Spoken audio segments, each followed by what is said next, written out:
नमस्कार मित्रांनो. गोष्ट आवडली तर नक्की शेअर करा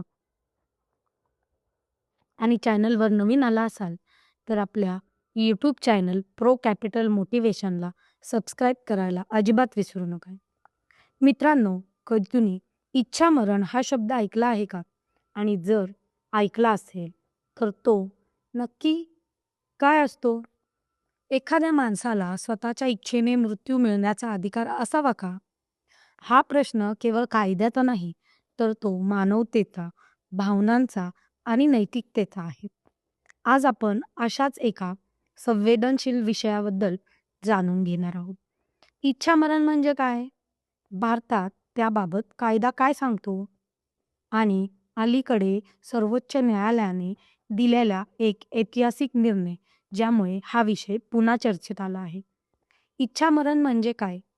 सर्वप्रथम समजून घेऊया. इच्छामरण म्हणजे नेमकं काय?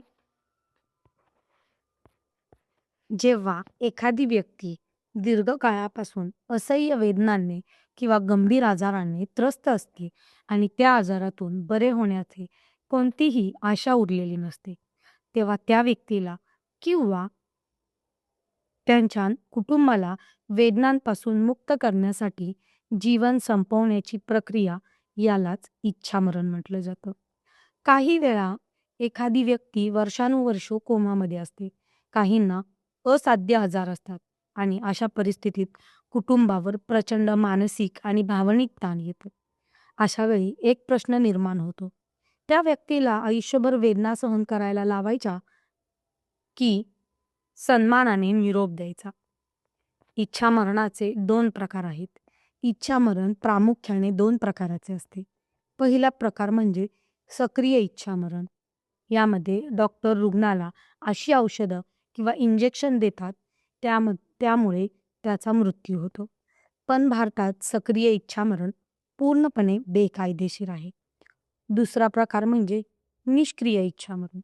यामध्ये रुग्णाला दिला जाणारा उपचार थांबवला जातो, जसं की व्हेंटिलेटरवर काढून घेणे किंवा लाईफ सपोर्ट बंद करणे. यामुळे काही वेळाने नैसर्गिकरित्या रुग्णाचा मृत्यू होतो. भारतामध्ये निष्क्रिय इच्छामरणाला काही अटीसह परवानगी आहे. भारतातील कायदा सांगतो, 2018 साली सर्वोच्च न्यायालयाने एक महत्त्वाचा निर्णय दिला. त्या निर्णयानुसार कडक नियम आणि मार्गदर्शक तत्वाखाली निष्क्रिय इच्छामरणाला परवानगी देण्यात आली आणि त्यासाठी काही महत्त्वाच्या अटी असतात. उदाहरणार्थ, रुग्णाची परिस्थिती अत्यंत गंभीर असावी, त्याचे बरे होण्याचे कोणतीही शक्यता नसावी आणि सर्वात महत्त्वाचं म्हणजे लिव्हिंग विल नावाचा दस्तऐवज असू शकतो. लिव्हिंग विल म्हणजे एखाद्या व्यक्तीने आधीच लिहून ठेवलेला निर्णय की अशा परिस्थितीत त्याला कृत्रिम उपचार नकोत. याशिवाय डॉक्टरांची मेडिकल बोर्ड तपासणी आणि कायदेशीर प्रक्रिया पूर्ण केल्यानंतरच अंतिम निर्णय घेतला जातो. हरीश राणा प्रकरण, आता या विषयावर पुन्हा चर्चा का सुरू झाली आहे? कारण अलीकडे सर्वोच्च न्यायालयाने एक अत्यंत भावनिक आणि संवेदनशील निर्णय दिला. 13 वर्षापासून कोमामध्ये असलेल्या 32 वर्षीय हरीश राणा यांना निष्क्रिय इच्छामरण देण्याची परवानगी न्यायालयाने दिली. हा निर्णय न्यायमूर्ती जे. बी. पारडीवाल आणि के. व्ही. विश्वनाथन यांच्या खंडपीठाने दिला. हरीश राणा गेल्या 13 वर्षापासून कोमामध्ये होते. त्यांच्या उपचारामध्ये कोणतीही सुधारणा होत नव्हती. त्यामुळे त्यांच्या कुटुंबाने सर्वोच्च न्यायालयात याचिका दाखल केली. ही केवळ कायदेशीर लढाई नव्हती, तर एका आई-वडिलांच्या मनाची वेदना होती. न्यायालयाची भावनिक प्रतिक्रिया, हा निर्णय देताना न्यायालयही भावूक झाले. न्यायालयाने पालकांना सांगितले, हा त्याग नाही, तर आपल्या मुलाला सन्मानाने दिलेला निरोप आहे. ही एक अशी वेळ होती जिथे कायदा आणि भावना दोन्ही एकत्र आले. जगातील इतर देशांमध्ये कायदा इच्छामरण हा विषय केवळ भारतापुरता मर्यादित नाही.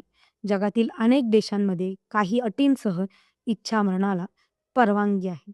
यामध्ये Australia, Belgium, Canada, Colombia, Luxembourg Netherlands, Portugal, New Zealand आणि स्पेन यासारख्या देशांचा समावेश आहे. पण प्रत्येक देशामध्ये कडक वैद्यकीय आणि कायदेशीर नियम लागू असतात. शेवटचा प्रश्न मित्रांनो, इच्छामरण हा विषय खूप संवेदनशील आहे. एका बाजूला जीवनाची किंमत आहे, तर दुसऱ्या बाजूला असह्य वेदना. म्हणूनच हा प्रश्न अजूनही जगभर चर्चेचा विषय आहे. एखाद्या व्यक्तीला सन्मानाने जगण्याचा अधिकार आहे, पण त्याला सन्मानाने मरण्याचा अधिकार असावा का? हा प्रश्न आजही समाजासमोर उभा आहे. धन्यवाद.